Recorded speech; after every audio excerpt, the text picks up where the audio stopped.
Here we are from a long, unanticipated leave of absence, the Loyal Sons podcast. I am your host, the Hoff, my co-host Brett, who, Brett, I missed you. Haven't seen you for a while, It's since been the a minute. breakup.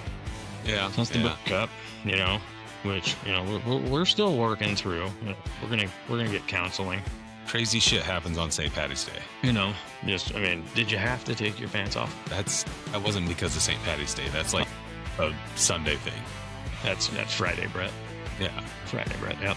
Okay. Well, crazy things happen in the Ozarks on St. Patty's, right? So, again, we are the Loyal Sons podcast. Before we get rolling, make sure that you, if you're wanting to follow our socials, look us up on TikTok, look us up on Twitter, X, look us up on Facebook, and we are available for your listening pleasure, even though we have not been doing or posting anything for anybody to listen to over the last couple of weeks. We've tried. Yeah, but we have a pretty good catalog of golden moments. We have a treasure trove, yes. Yeah. But you can follow us on Spotify. You can follow us on YouTube, and you can follow us on Apple Podcasts. Just search the Loyal Sons podcast, and right there we are. You'll be able to see that lovely outline of Iowa with a big old twister coming through it. Our new logo has the logos of our Big Three all on there, and the Big 12 Conference logo. So representing all three of them. Oh yeah. Which Make is interesting. They're smashing those like buttons and sharing with friends while they're enjoying our content. And also clicking the heart. The heart. We got to make sure we say that for certain listeners. Is that the cool thing now? And that's what. And didn't T Swift start that?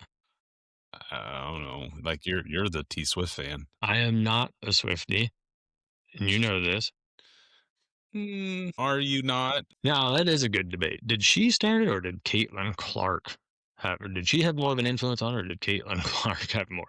The world's most popular, one of the world's most popular female athletes versus the world's, debatably, the world's most popular musician, female musician. I would say T Swift had more of an influence over it. You don't think anybody in Europe or Asia follows Caitlin Clark? T Swift has a little bit more of a reach. She does. Like Caitlin Clark is absolutely amazing. I was being facetious in asking that. Yeah, Caitlin Clark has Iowa fans have beef with Caitlin Clark right now. We'll get into that in a bit. But dish. All right. I posed a question to a group text that is full of random people that get together and watch the NCAA tournament every year, and it's majority Iowa fans in there. One of them's Cam that we had on an episode previously, and then there's another guy that both of us know actually. He was an Iowa fan as well, and then a few others, and then there's a random Duke and Texas Tech fan in there, and then myself. But today I was thinking, so Fran McCaffery, Iowa's old head coach, grumpy old Fran, who just was kind of like the Bo Pelini of men's basketball, as far as like he would just always had a really pissed off look on his face. I don't know if I ever saw that guy smile. And Iowa, throughout there, Fran got run out of Iowa, because numerous teams came through over the last, I don't know how many years with Iowa, and they had elite level talent on their teams. They did not have an entire team full of elite level talent. Like they didn't have North Carolina's talent in some of those years, KU's, Duke's, stuff like that. But they would have one or two guys on their team that were NBA prospects, solid NBA prospects. And they didn't do shit. They did nothing notorious the entire time he was coaching.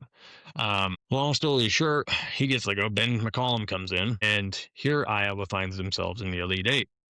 And this is where my question came up, is Fran, when he left Iowa, there was some hard feelings, It was one of those where, the writing was kind of on the wall, I feel. Maybe it wasn't for Fran, but I think for everybody else it was. And this kind of comes down to some self-awareness, maybe for Coach McCaffery. But Fran also had a couple of his kids that were on those Hawkeye basketball teams. So Fran leaves. He's now coaching at Penn, who Penn made the NCAA tournament this year. They got beat out first round, but just like all of his Iowa teams, it seems like.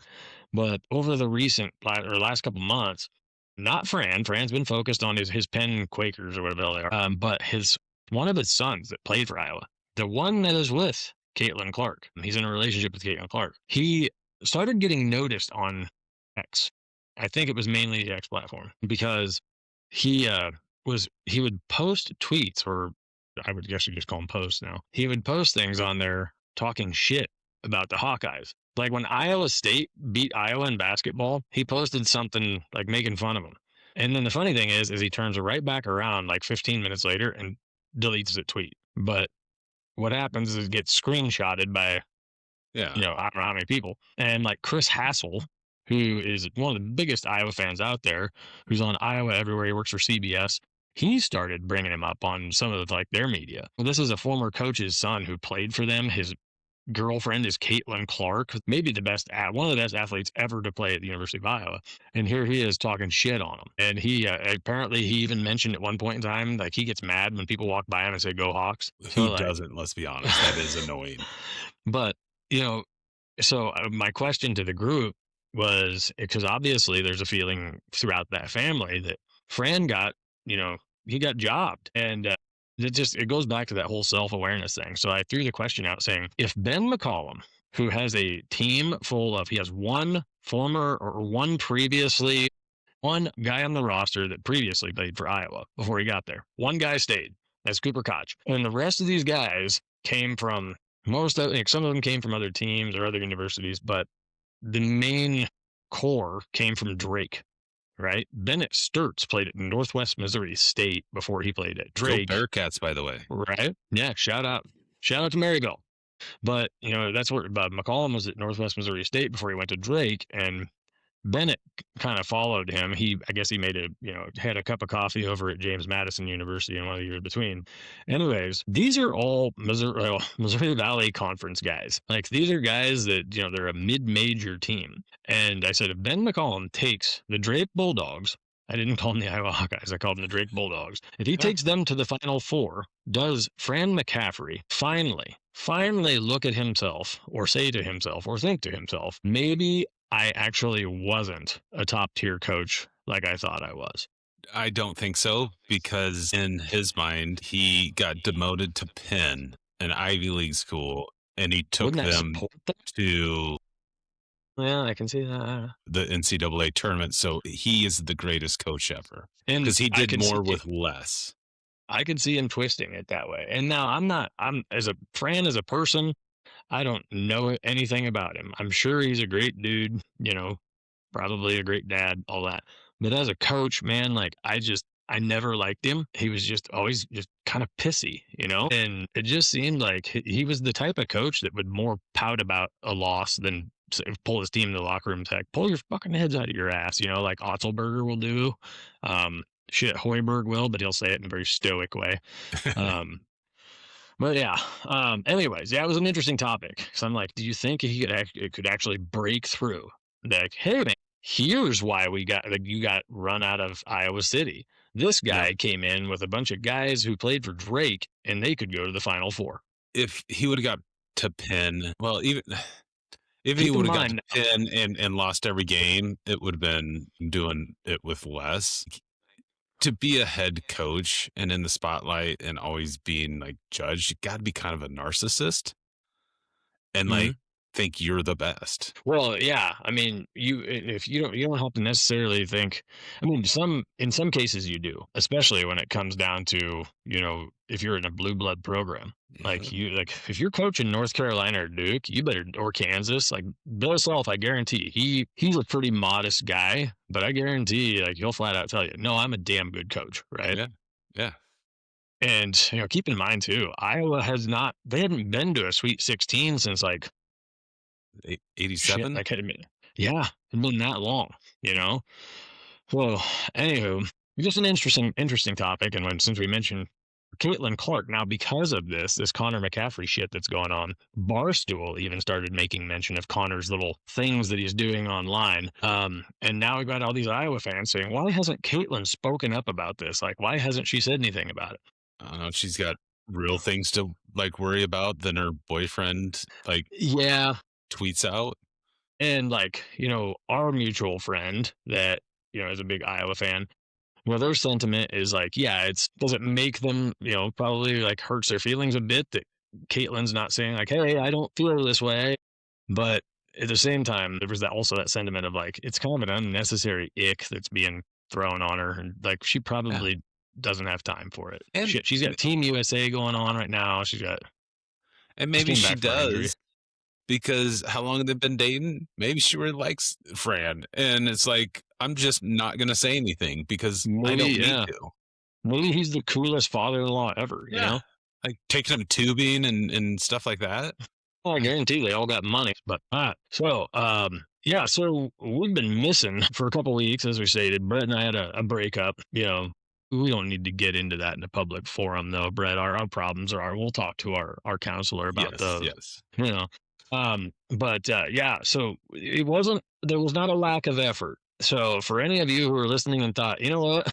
These guys just gave up and disappeared. No, that's not what happened. Brett and I were really excited to record an episode up in the Lake of the Ozarks live from, a sports bar up there that Brett has a connection with. It's Full Throttle Sports Bar and Grill. By the way, really awesome bar. Amazing food. Yes.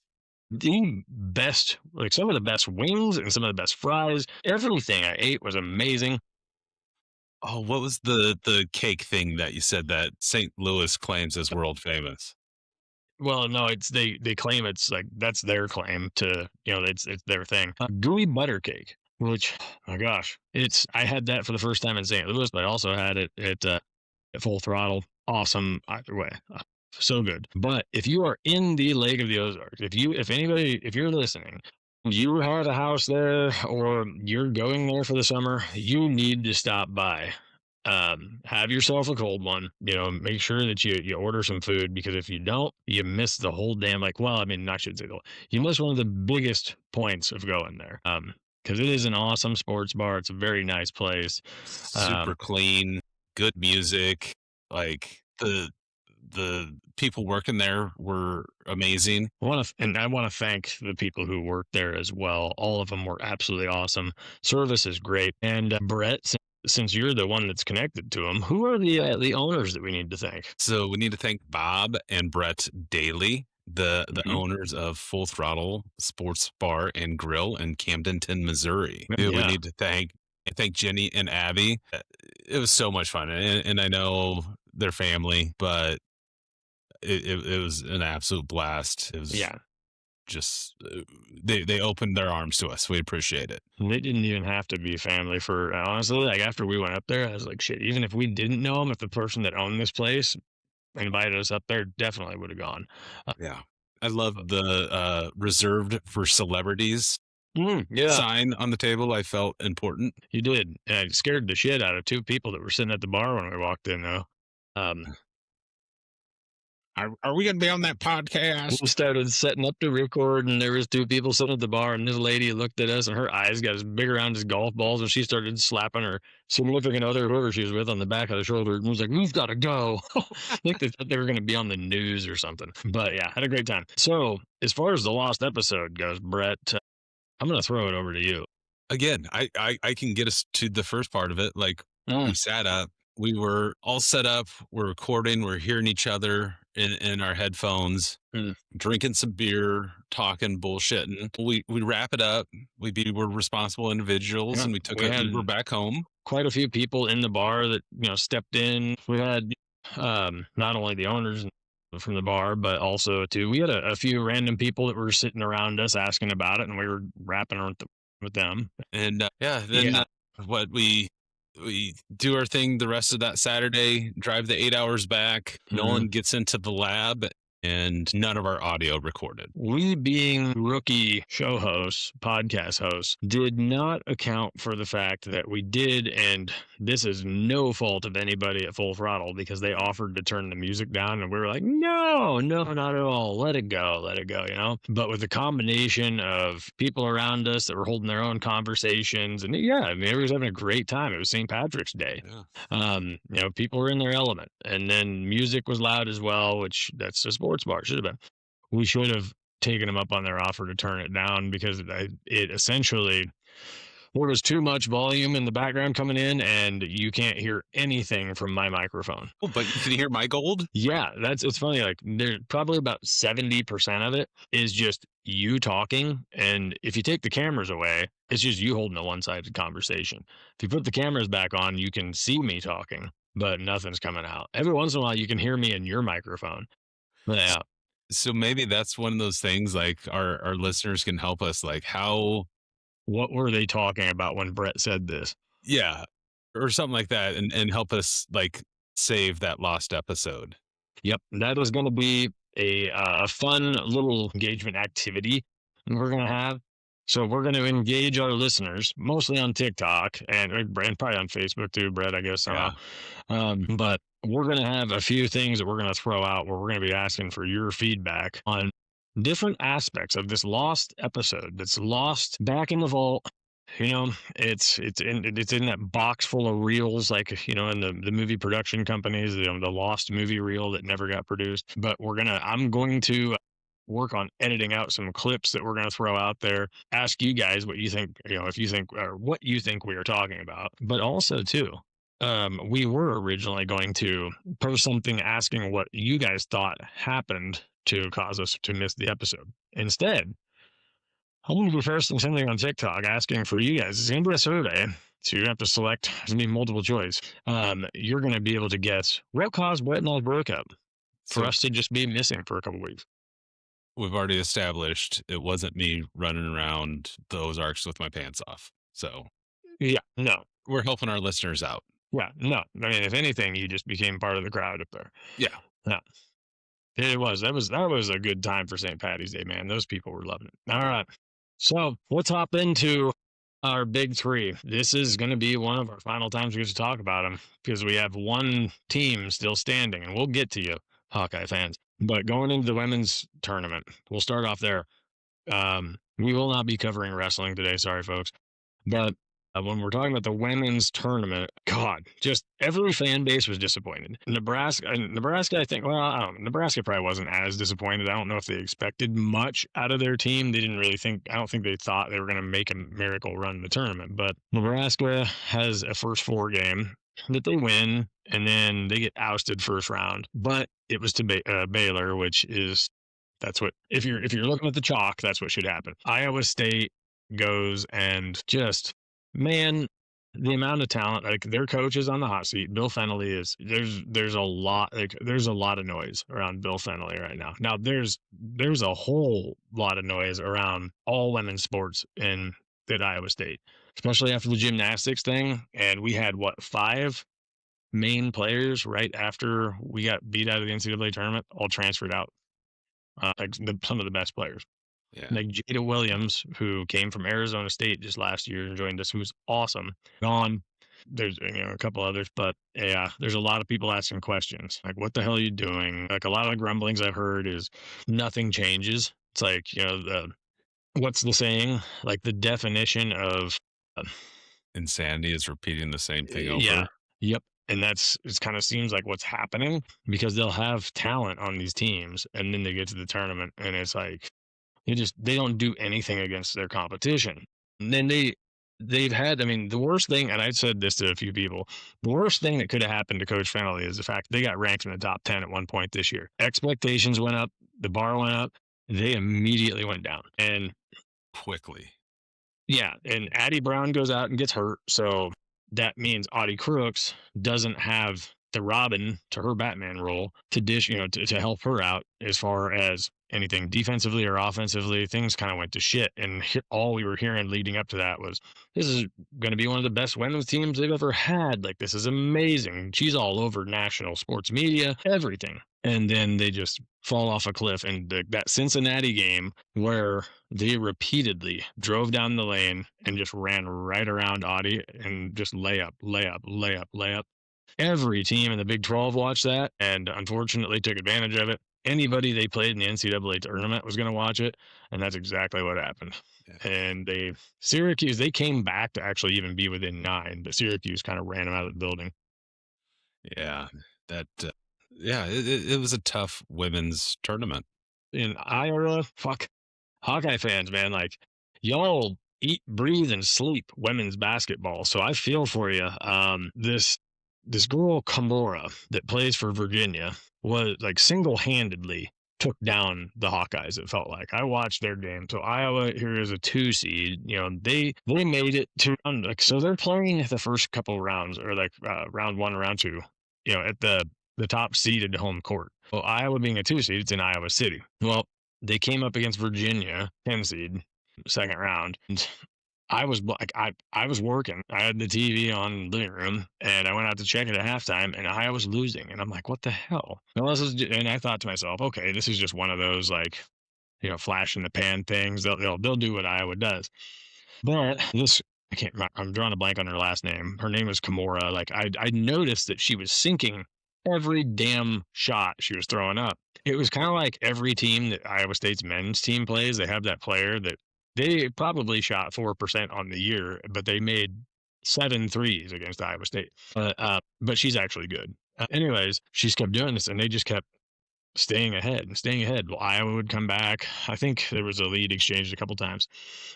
Ends up going into overtime, and it was physical. Players were getting knocked to the floor. Like Hannah Stolke for Iowa, at one point in time, was running down the court crying because somebody like throat punched her under the hoop. Yeah, it was crazy, man. But Iowa, yeah, they were heartbroken. All those girls were crying. I think Iowa fans, they got their hearts ripped out there too. You get beat by a 10 seed, on your home court. That's hard. Yeah, so disappointing all around for women's basketball. Now let's hop into the men. We're going to start with Iowa for last because we want some sunshine at the end of it. There's actually quite a few good things. What you think about it? Wasn't there a pretty funny interaction you experienced while you were up in Omaha? Where we'll wait until we get to, so we'll talk about Iowa State first, then we'll go to Iowa and Nebraska. It'll be good. So Iowa State, just last night, we're recording on Saturday, by the way. We wanted to record before the Iowa game starts. So Iowa State gets ousted last night by Tennessee. Iowa State ends up having, 2013, 2014 season all over again. Like, which we thought, everybody held out hope this was going to be different. Jefferson goes down, but this team, after we watch the way that they played against, who's the whole before first round? Was it Northern Tennessee electrical engineering? Tennessee State College of Science, which they should have dominated them. Those guys played hard, but they're just not that level. And yeah, they were raining the freaking shots. It was kind of a pathetic game to watch because Iowa State, they kind of stopped playing defense in the second half and just started scoring, which is why they ended up with 108 points. But then they go and play a very physical and much bigger Kentucky team. Mm-hmm. And they go down early. And what gave us hope was they come back from being down by like 10 or something like that to leading at half. They make a run to lead at half. And then the second half, they physically beat the shit out of this big athletic Kentucky team, this blue blood Kentucky Wildcat team. And they just took their hearts out, man. Yeah. Like all of those players for Kentucky they wanted to leave. Yeah, they just shut them down, took their soul, and just like that switch flipped. Yeah. And they were killers. I haven't seen a team. Well, I mean, I'm sure that it's happened. I have not actually watched an NCAA tournament team or an NCAA tournament game where I have seen a team that is a blue blood program with like 10 minutes left in the game have all of their players look as though they just want to leave the building. And it was unbelievable. So this gave us all hope, gave all the Iowa State fans hope. You know what? This year is going to be different. And you know what? We're playing Tennessee, who Kentucky beat twice. Then you go and you look at Tennessee and realize they have 2 fucking trees that they put under the hoop for defense. And they post them up under the hoop on offense too. And God damn it, those guys played their fucking hearts out, man. Any Iowa State fan, we're all upset, and me and some of my friends from Iowa State were even doing it last night. Typical shit. Get to the Sweet 16 and lose. That's what we do. But man, like Lipsy played his heart out. Heisey played his heart out. Torrey played his heart out. Momcilovic went fucking ice cold, which is like the one thing you couldn't have happen. But you know what? Tennessee's coach kind of knows what he's doing. That was Barnes. He was a coach at Texas. He knows, we're very familiar with each other. Not he and I, but Iowa State and him. Yeah. And he drew up a game plan that was exactly what every team that played us should have done the minute Jefferson went out. He knew we did not have a guy with the size to drive the lane. So, you know what? That's not a worry. Let's make sure that we're just fucking gnats on Momcilovic the entire damn night and he can't get an open shot. And that's exactly what they did. Shit, at one point, they were close to halftime and Momcilovic had only taken 6 shots. And, that's insane, man. Yeah. And poor Heisey, Lipsy, and Teray, they're shit. Here I am. I'm 6 foot. You're what, 6'3", whatever it is? I'm not. 6'1". 6'1", okay. And those guys are probably, Heisey's probably about the same height as us. Teray or Lipsy, I'm sorry. Teray and Heisey are probably maybe a little bit taller than us. But in basketball, that's not big, And these guys are running down, just driving the lane, and they're thinking, you know what? I've got this perfect setup for a layup. And then out of nowhere, this big fucking bear paw comes in and just knocks the fucking ball away. And it was going on nonstop. It felt like. And those guys haven't played a team this year where they had anybody that was doing that to them.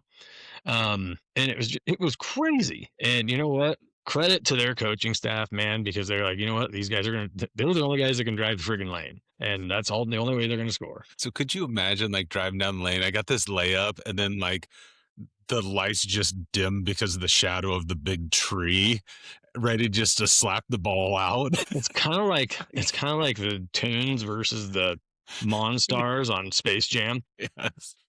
But yeah, I mean, I remember the very first one. I can't remember. I think it was Torre or Torre. I don't know what I'm saying. By the way, the announcers kept pronouncing Heisey's name in the first couple rounds. Heisey. It was really annoying. Jeez. But anyways, he drove down and he went to just lay it up. It was just typical, drive it and kind of just toss it. And just you hear when the guy swatted it, you could hear it on TV, just like what the hell? Well, that's not gonna happen often. Nope, they freaking did it all night. And then offensively, Tennessee's game plan is, you know what? We're not that good from behind the arc.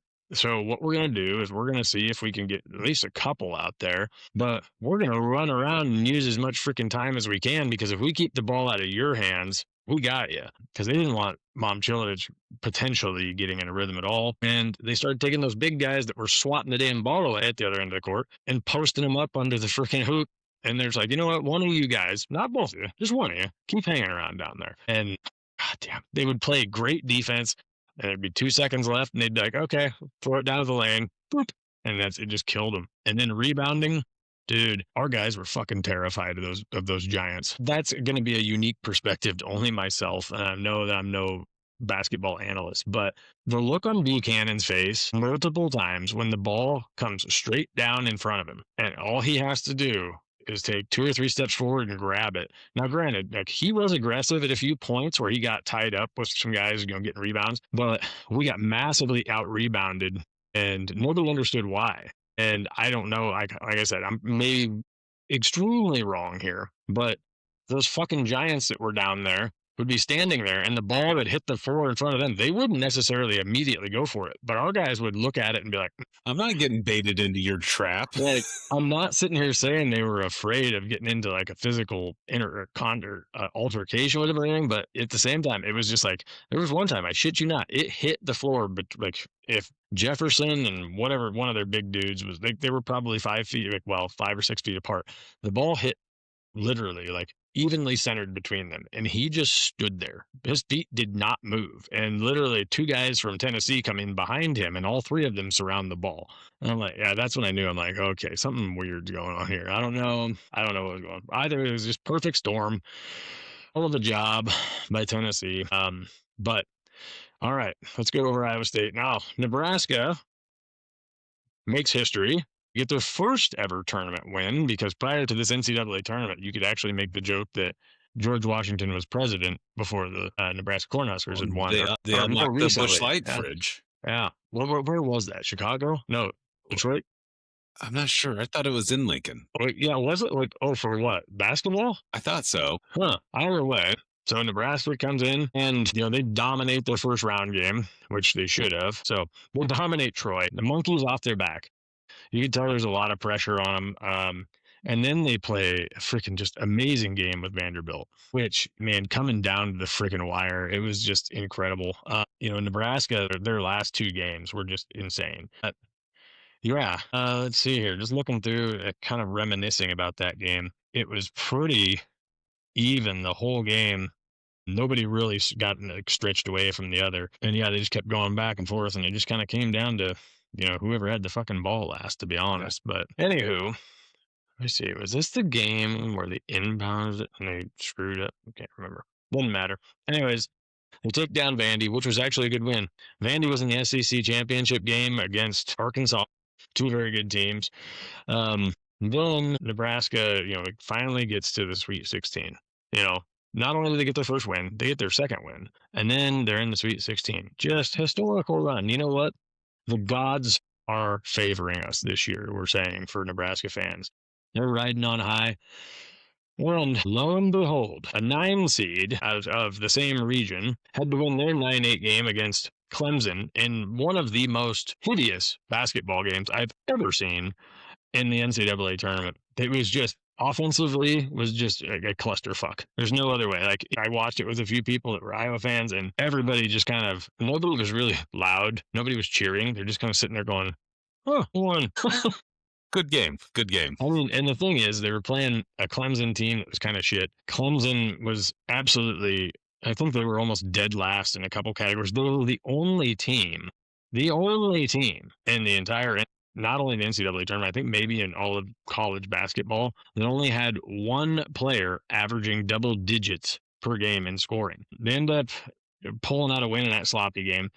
And nobody really got excited because they're going to play Florida, right? Number 1 seed. Yeah, Florida was defending national championship. Exactly. Defending national champions. A lot of people had them picked to win it all. And here you got Ben McCollum, first year. Nobody really knows. Like, jury's still out. Is he really that good or no? And he's got all of Drake's basketball team from last year and Cooper Koch. And you know what? Cinderella run usually runs out about that time. Anyway, and not a lot of 8-9 games. Really, it's such an irrelevant game because almost every time they lose to the 1 seed, they don't only lose, just get dominated too. And then that game, I just sat there the whole time thinking, okay, like, I'm not rooting against Iowa or anything. I'm actually sitting like, we support Iowa, like, we support their sports. It was more kind of just in disbelief. I'm like, Florida at some point in time is going to get their shit together, right? Yep. The fucking Iowa just kept. They were like just a goddamn gnat, man. They just wouldn't go away. I don't know. Did you have a chance to watch that game? A little bit of it, I did. Yeah, I was having the same feeling. Like, this is awesome. Like, I was doing really well, but when's the other shoe going to drop? Like, when is the number 1 seed going to turn it on?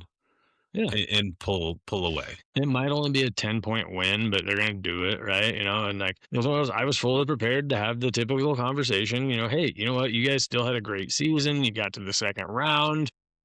Anybody would have lost to Florida, and then today we'd be talking about Florida playing Illinois. But yeah, and so Florida ends up kind of going on a run. They get ahead by 5, and that was when I shit you not, I sent a text out saying Iowa's cooked. Like, and I felt like a little bit of a jackass afterwards, but at the same time, I'm hearing people like Chris Hassel, Chris Williams, Jake Brend of Iowa. Every single one of them said the exact same thing. Once Florida went up by 5, we're like, yeah, okay, it's over now. Yeah, like, they got their shit together. It's done. Everyone thought that. Yeah, and I'll be damned. Like, this is the difference in Fran McCaffery versus Ben McCollum. Because that team just doesn't have any quit in them, man. And we saw it in Ames when Iowa played there too. Like, they didn't quit. They wouldn't go away, and they didn't. And then they just hung around. They, wouldn't get out to a huge, like, they took the lead a couple times, and then even when they, weren't in the lead, they stayed within like 2 or 3 for the most part. They were within striking distance, I guess. And then frickin' Alvaro Folgueras, who, that guy, he points to this guy. I think it's I don't know if it's after he hits every 3 or if it's just when they win the game, whatever. More for his father, who he lost at an early age. And then I believe it was an early age. So, and his mother was finally able to be there to watch them play Nebraska. And I think it's been a few years since she's been able to watch him actually play in person. Um, they're not from the U.S., but just a great story all around. But yeah, fucking Iowa knocks off the 1 seed. Now, where I was going with this originally was Nebraska's having their Cinderella run. And there's this team on the eastern side of the Missouri River who was just shit on everything other than volleyball. Well, baseball, I guess, as well, but neither one of them are really extremely relevant there right now. But they've taken, like, they beat them in wrestling. You know, football is just, dude, it's almost a clean slate. Yeah. For the last 10 years, and it just keeps going and going, and they won't go away. Basketball, neither team has really had anything to brag about. Well, Nebraska has their Cinderella season, and they get to the Sweet 16, which everybody you would think in the media would be talking about. But lo and behold, who's waiting for them but the fucking Iowa Hawkeyes, who are now the team everybody's talking about. Yeah, the one on the run, the one with the Missouri Valley players, beat the number one. You know how many people tuned into that game the other night, and they probably didn't even realize Nebraska hadn't won an NCAA tournament before, until it got brought up on the broadcast. But like, there's probably a lot of people that were like, "Gee, I heard Iowa being a 9, they knocked off Florida. Did you do that?" Nobody, I guarantee, anybody outside the Midwest that really didn't follow basketball that closely was going like, Nebraska won their first NCAA tournament game. So I wonder how many people were like clicking through the little menu and they're like, "Oh, Iowa, Nebraska. It must be a replay of their wrestling duel." Yeah. And then they turned it on and it was basketball. And they're probably like, "What the hell is this?" Dude, and it's the great thing about that was it put them on a national stage for people to see. Now, granted, they'll play football every year on Black Friday, which is like one of the few, like, there's not a lot of games that day. So people could tune in, but outside of the Midwest, a lot do. Nobody gives a shit out on the East and West Coast. And in the South, you got Texas versus A&M going on and all that shit. That's why, like, I started just kind of doing a survey, but not. I just started randomly asking people down here in Texas if they knew, like, what was happening in Houston. Like, what was going to happen? Well, yeah, I know it's really, and the common response I got is, yeah, it's really cool. The states are right next to each other. Like, you don't know. Hey, like, actually, that's a good thing that people knew that they were actually next to each other. That's true. Like, how many people are like, "Hey, where are you from?" Iowa. And they're like, "Oh, you guys grow a lot of potatoes." Yeah. Yeah. I had somebody actually guess that we were Vancouver Island was off the coast of Iowa at one point in time. Oh, that's very unique. That's Washington, buddy. But yeah. But anyway, yeah. So, you know, asking around, people, oh yeah, it's really cool. I mean, and some people didn't even know they'd played each other at any point in the year. So yeah, I filled some people in and said, guys, like, you know, you might think you know what true hatred is between two fan bases, but you don't unless you've seen this. And they're putting them all together in the same city, in the same arena, where a shitload of beer is going to be drank, and there could be problems. I had a few people, no, it can't be that bad. It can't be as bad as, there's a few rivalries like, you know, A&M and Texas. No, sure, it's not worse than that. Ohio State and Michigan, debatable. Yeah. Theirs is, yeah, I mean, as far as the history, that one would have more. But as far as Iowa and Nebraska, I think the hatred is a lot stronger. The hatred was there way before they actually started playing. Right. Because remember, it was always like, well, if they played, Iowa would win or Nebraska would win. Yeah, there was like this like hypothetical, and then they'd go to the same well, then they played a couple of years, and like the Iowa had hard feelings over it. They played a couple of years in football when Crouch was with Nebraska, and those were two of the worst years historically Iowa had ever had in football. So they get beat both times. They're like, of course, you guys finally get tired of talking shit, and you come over here when we have our worst teams, you know. Then they join the same conference, and everything just gets hotter and hotter and hotter. And the game represented that too. Now, before we get into the game, Brett referenced there was a bar. I believe this was, I'm going to just guess it was in Omaha. This came across my social media, and these fan bases, man, like our fan base is just as extreme too. I saw some of our fans that were actually saying that they wouldn't even played our game yet last night. They were saying that they were completely miserable because Iowa had won. And I'm like, how unhappy of a life do you have? That's the thing about sports. It's like, root for your team. Don't let another team ruin your day. Let your team ruin your day. Like, come on. Yeah, right. Well, anyways, so during this game, the clip I see, somebody's filming it from their phone. It's in a sports bar, and like it looked familiar. It's probably a place I've been in downtown Omaha, where a guy was losing his shit. And I don't know if the manager approached him or if he approached the manager, because there was some stuff that wasn't on camera that led up to it. This guy, like, it's funny because he's yelling and he's kind of got this like high pitched, like, it's almost like he's not a small guy, he's not a big guy either, but he's got this kind of high pitched voice where you're like, yeah, nobody's gonna nobody's gonna think this is a tough guy, right? But he he's mad because as the game's going on, there are a group of people in the bar cheering against Nebraska. And he's obviously, like I said, he's a Nebraska fan. He wants them thrown out of the bar because they're cheering against Nebraska. Now, I'm guessing, the pre-story to this, if I'm going to predict what probably happened, is that he was probably chirping at their table, or people will do that annoying. They'll stand up and look at you and do that clap thing. And yeah, it's fucking annoying, but dude, you're not playing the game. Like, it's gonna happen. You're in a public place, and somehow he and the manager get together, and he's waving his hands, and he's going, "They're cheering against Nebraska in the game. Everybody here is rooting for Nebraska, and they're cheering against it, and they should go." And he's just going off about, I shit you not, the dude completely discredits himself. I went to school and have been following this and have been a fan of this team for 5 years. I'm like, buddy, you just fucked yourself big time there, because everybody in that bar, even if they were 21-year-old kids, they've been fans of that program since they had their first fucking memory. Oh yeah. And you just said, I've been following this team for 5 years. probably moved to Nebraska from California and went to school at UNL. Jesus Christ, man. Which, by the way, when I become president of the world, I am going to make it like legal. If someone does that whole like stand up and clap and look at you, yep, you can legally punch them in the face, and dude, the person clapping gets arrested. It's crazy because throughout playing sports and post high school, in high school and post high school, I should say, the shit talking only gets way worse when you get to college, or you get to professional, or I didn't play professional, I played semi-pro, but I feel like in semi-pro it was even dirtier because it was just less. Like, your crowd isn't nearly as big. The officials aren't really, like, that's not their full-time job. Like, some shit I heard got said, like, to me and other people. I'm like, dude, you should probably be arrested for that. And that didn't bother me, but it's something about that fucking look at you and do this clap thing.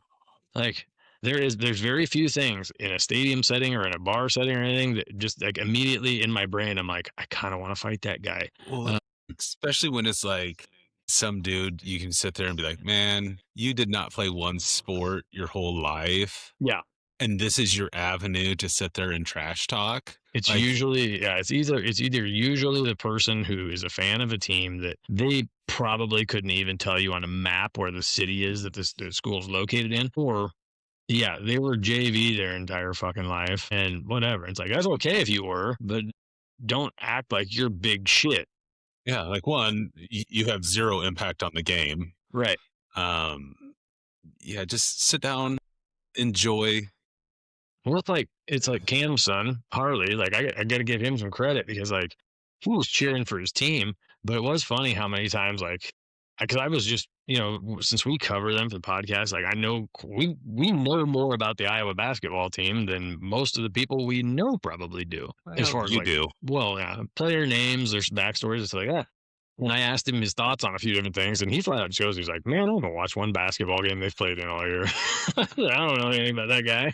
But he wasn't running around the place running his mouth or anything like that. And it's like, yeah, most of those people, is that, or they're just flat out hammered and just being fucking annoying. Or it's some kid with his pop collar trying to impress some girl. You never know. But yeah, it is like an automatic opening for you to get punched in the mouth, though, I do feel like. But it should be 100% illegal. Or, I'm sorry, legal.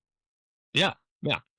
And that guy didn't help his case at all by flailing his hands and yelling in a somewhat high-pitched voice, and then calling out his short-term fandom of the Nebraska Cornhuskers. Oh God. Anyway, so we go to the game, and that was an amazing game. Absolutely awesome until, well, the ending was amazing in a couple different ways. Sanford, who plays for Nebraska, he's one of their best players. It's been a kind of he and Hoiberg show, coming through the Big Ten tournament and then coming through the NCAA tournament. And Hoiberg, he's kind of like our Heisey. He's just that scrappy, like, he's not a really tall guy, but he's that scrappy dude defensively. He's the guy that's running around fucking all willy-nilly and somehow just manages to be open for layups all the damn time. But then Sanford's their sniper, right? He's the one that's making everything from long range. And Iowa did to Sanford kind of what Tennessee did to Momcilovic. Because at the end of the game, like, this is a guy, he is one of the best shooters, like one of the better shooters in the Big Ten. And he looked like he was just throwing it up, going, dear God, like, let a gust of wind come up, like, let something happen. His accuracy was way off. Yeah, they shut him down. And then, Iowa a couple different times went down by 9 or sometimes 10. I think at one point in time it was like 12 or 13. They just kept coming back. They just kept fucking coming back. And then it gets down to the end of the game, and lo and behold, fucking Alvaro Folgueras is there again. So I was watching that game, and I think there's 4 minutes left. Nebraska was up. I was like, oh, it's over. Like, the cream is going to rise to the top. Like, Nebraska is going to win. And Jackson got home. He had to do some like school stuff. Mm-hmm. So I'm sitting there talking to him about it, and I'd look up, and there's like 20 seconds left, and Iowa was up by like 12, I think, or 13. I'm like, what just happened? That's the thing, is they went into halftime, and something like because I went and watched it with some Hawkeye and Nebraska fans, and some of the Hawkeye fans were like, when the game started out, it wasn't going well for Iowa, and the one thing I said about UM was that, hey guys, like, McCollum's coaching style is he wants to figure them out defensively. Let them do what they're going to do, and sometimes that's bitten them in the ass where they were like, they never got it figured out, but we're going to let them get in there, whatever groove they've got going on here, we're going to figure it out. And we're going to do to them what we did to Florida. And that's essentially, once we get our adjustments made, we're going to shut them down. But in the meantime, we've got to keep them as low scoring as possible, because we've got to be within arm's reach once we start making that move. And that's what they let them get out to like 10 or 12, I think, in the lead. And then they just kept kind of chipping away at it and chipping away at it and chipping away at it. And then next thing they've got a lead. And then Nebraska comes back. Like, they kind of came back.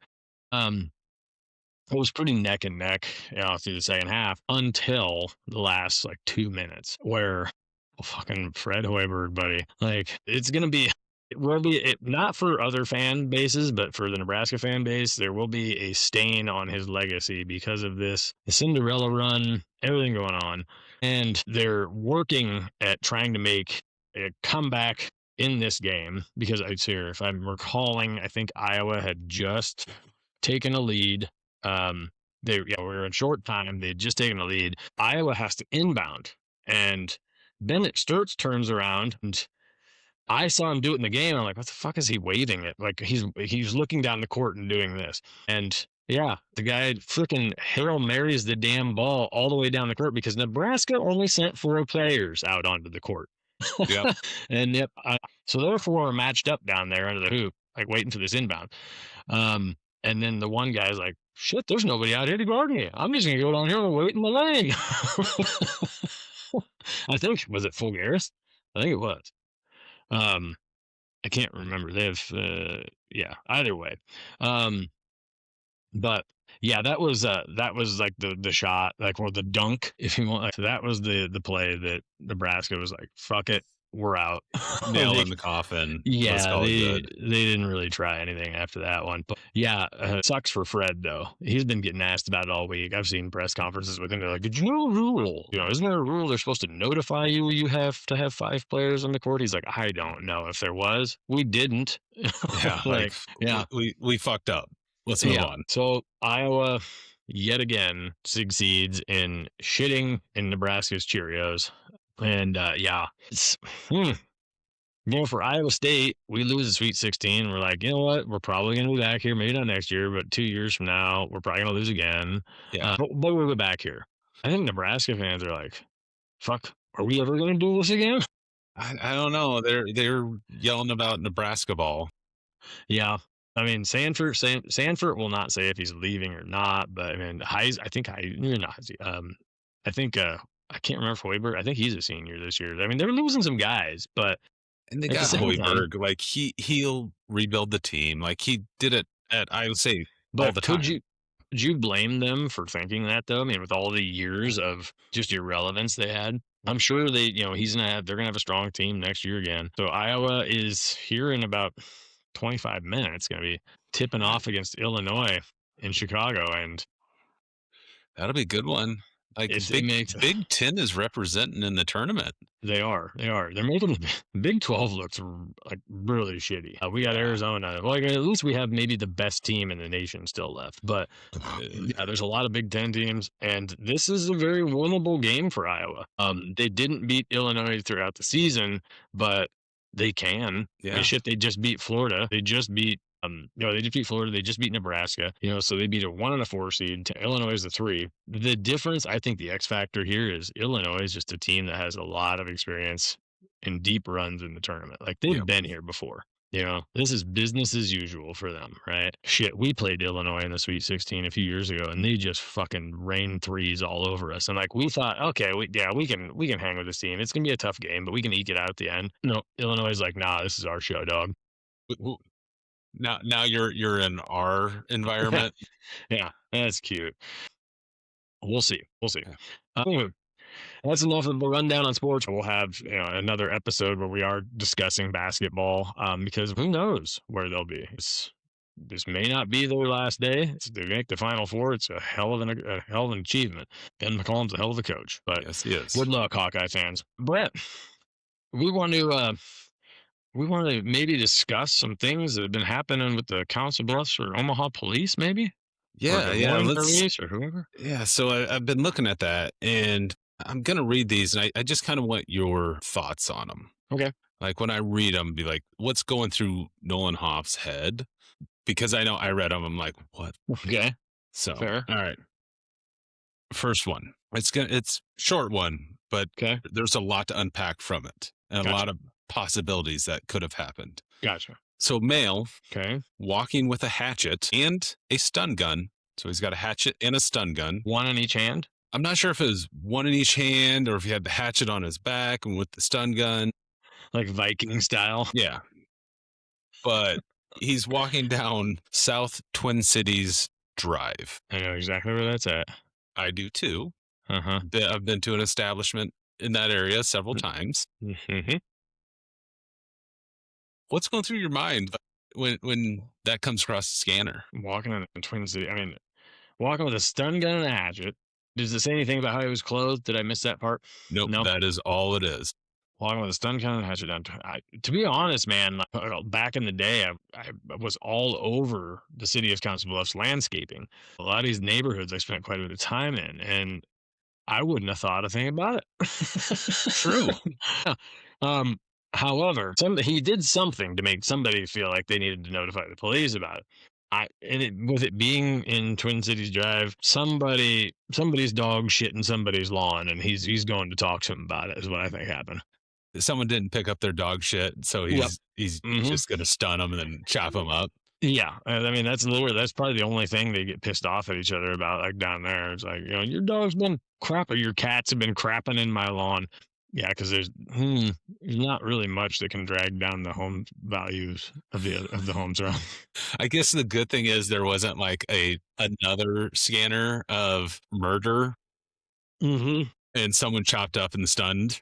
So somebody was stunned and then axed in the throat. Yeah. So hopefully, maybe he was just like walking down the river and was going to clean up a trail, and the stun gun was there in case there was like a cougar or something. That's true. He could have been. Maybe there was a positive spin to it. Mountain lions are becoming more populous, Yeah, or a rabid like possum. Yeah, he was going to go out and get on the what is that? The Wabash. Yeah. We went and get in the Wabash. Yeah, he just Yeah. it's like it's the same as like hiking in like Montana. There's wildlife everywhere. He's just crazy, prepared. rabid turkeys. Ooh, those You are never know. they got the little claw thing. Yeah, what the hell is that thing called? Talon? Is it a talon? It's not a talon. But anybody back in Iowa that's listening, these guys are fucking idiots. I don't know what a fucking turkey claw is called. Everyone knows what a turkey claw is. My fourth son is named after a turkey claw. I've got one hanging from my necklace. All right. Next one. Caller advising a subject slashed her tires and egged her car. Caller then states that she pepper sprayed him, and his response was to body slam her in the street. Now the suspect has left in a Nissan.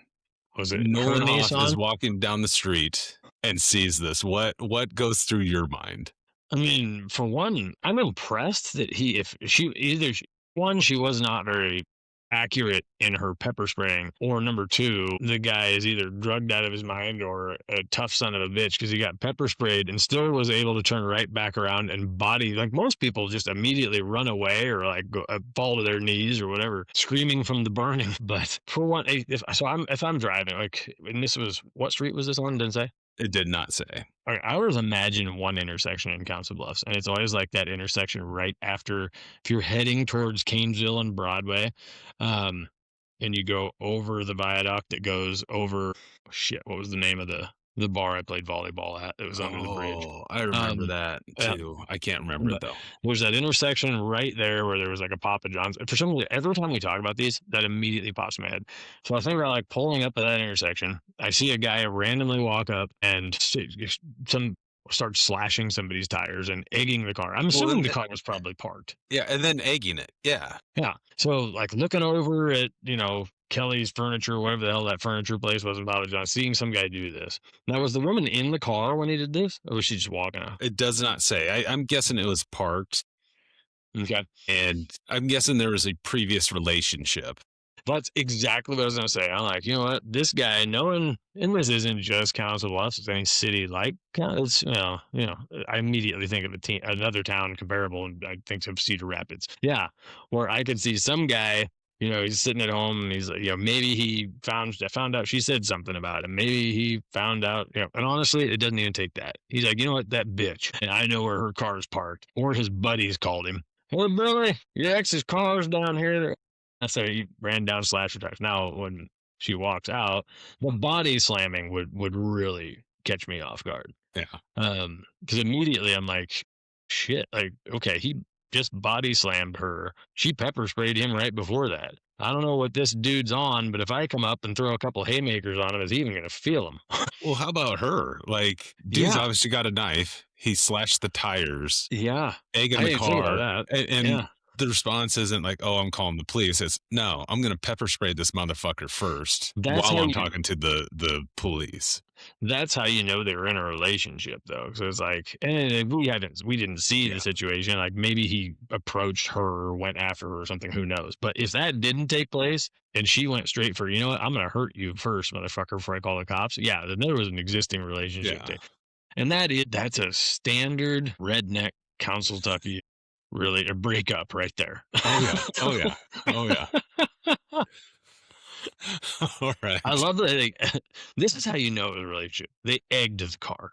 Yeah. Like, that is 100%. Like, there's history behind it. Like, you slash the tires of somebody that just pissed you off, or you know what? Like this guy's like this. This guy said something shitty to my son or whatever. There all sorts of stories. You don't bother wasting time going and getting eggs to throw at their car. Like, I could imagine like walking into like a Hy-Vee, getting like 12 dozen eggs and being like, oh yeah, I need a knife as well. And then walking down the street, slashing the tires, putting the knife in the pocket, opening the carton of eggs, and then starting egging. Like, let's be honest.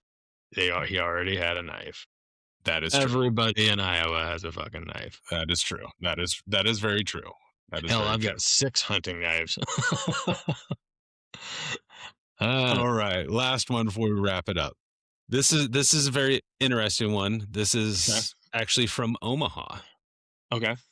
And it kind of goes into that whole girl power theme. Oh, So a female was hit by a train. Yes, I said a female was hit by a train. fucking. Was it a commuter train or like a There's no commuter trains in UP train? Omaha. It's No, well, like no, they did not. I mean, like the trains that go from like Denver to Omaha and shit like that. Or I didn't know if it was like a UP train. I It really doesn't don't think fucking matter. it It's a matters. train. Yeah, No. like a train is a train. Like Yeah. No. I was was it? trying. I was trying to calculate the weight of a cart carrying coal versus passengers. You know, And then the velocity. speed. Yeah. Yeah, You know. yeah. Anyway. So her arm from the elbow down is gone. Oh. Oh. She's attempting to drive herself to the hospital. God, I hope she didn't have a stick shift. Probably not, because she did make it to Casey's where she stopped.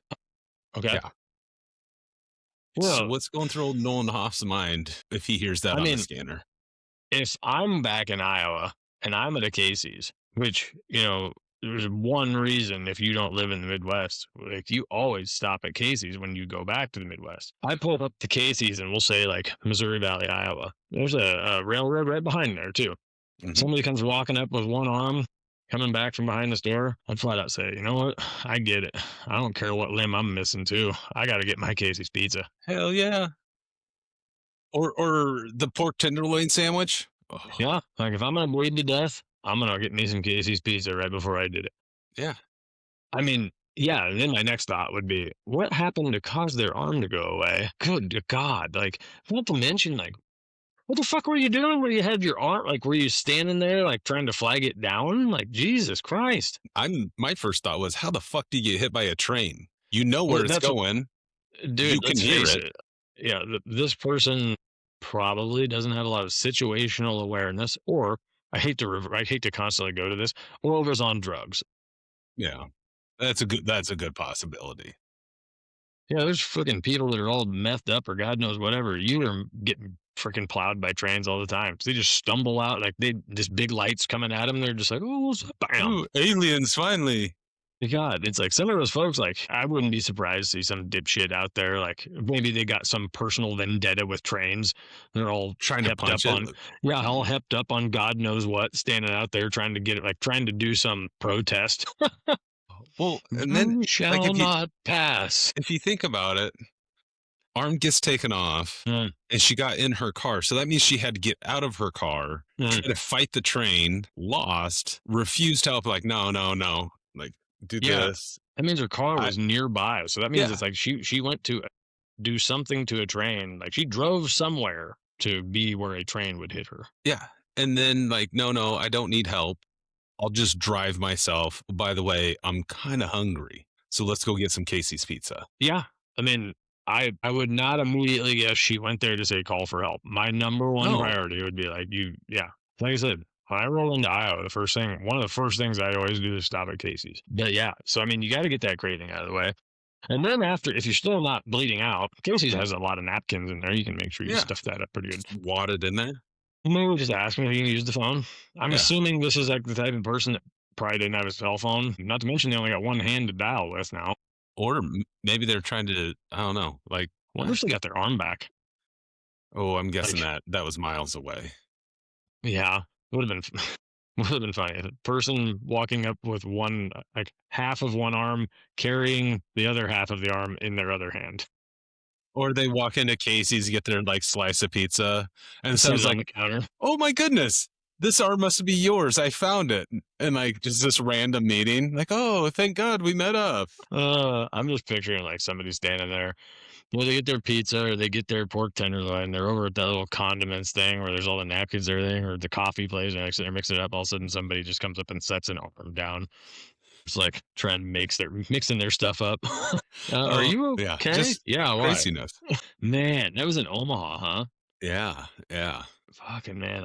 I've been kind of racking my brain while you were talking about it too. I'm like, where in the hell in Omaha could you go to get hit by a train? Well, and how big of a badass is it? Like your arm gets taken off. It's like, nah, dog.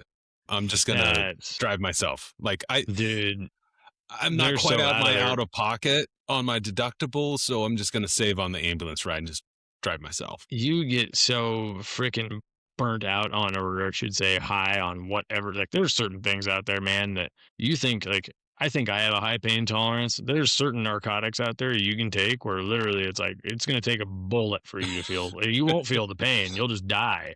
But yeah, that's why you see those guys that they get tased or they get stabbed or whatever, and they just keep coming back because their body is not feeling pain at that point. Like, yeah, I can't imagine what level you'd have to be on for your arm to be taken off, and you're just like, yeah, all right, I'll handle it. Ooh. Pepperoni pizza sounds really good right now. Imagine the fucking Casey's worker when that person came walking in the door, though. Well, how about the poor Casey's worker that's probably got to clean up a lot of fucking blood? Yeah, man. Good old fucking Omaha and Council Bluffs, man. So glad we grew up there. I'm actually really am. I love that when we tell people about this shit, they're like, there's no way all this happens in one metroplex. Like, yeah. No one believes it. No one believes it.